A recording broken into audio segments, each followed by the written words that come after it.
আসসালামু আলাইকুম ভিউয়ার্স, আজকের ভিডিওর মূল টপিক রুমের লাইট এবং ফ্যানের জন্য কত আরএম তার ব্যবহার করব এবং 4 gang switch fan regulator 6 pin combine socket board কিভাবে কানেকশন করবেন এই ভিডিওতে আপনাকে দেখাই দেব। তো আমি লাইট এবং ফ্যানের জন্য 1.5 আরএম তার ব্যবহার করছি এবং আইপিএস ব্যবহার করছি হলুদ তারটি 2.0 আরএম এবং সুইচ বোর্ডের মেন ওয়্যার ব্যবহার করছি 2.5 আরএম তার।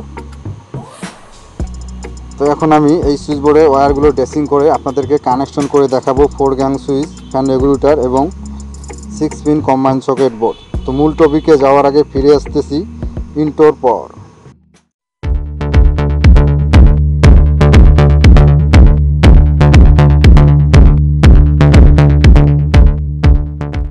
ভিউয়ার্স, বিরতির পর ফিরে আসলাম। 4 গ্যাং সুইচ কানেকশন। তো এটা হচ্ছে 4 গ্যাং সুইচ।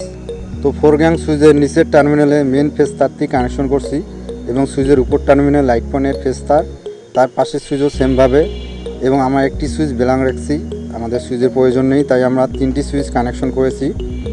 তো তার পাশে আমি ফ্যান রেগুলেটর কানেকশনটা আপনাদেরকে দেখাবো। খুব সহজভাবে আপনারাও এইভাবে কাজ করতে পারবেন। দেখেন, সুইচের নিচের টার্মিনালে মেন ফেজ তারটি কানেকশন করছি এবং সুইচের উপর টার্মিনালে লাইট পয়েন্টের ফেজ তার। তো এটা হচ্ছে ফ্যান রেগুলেটর।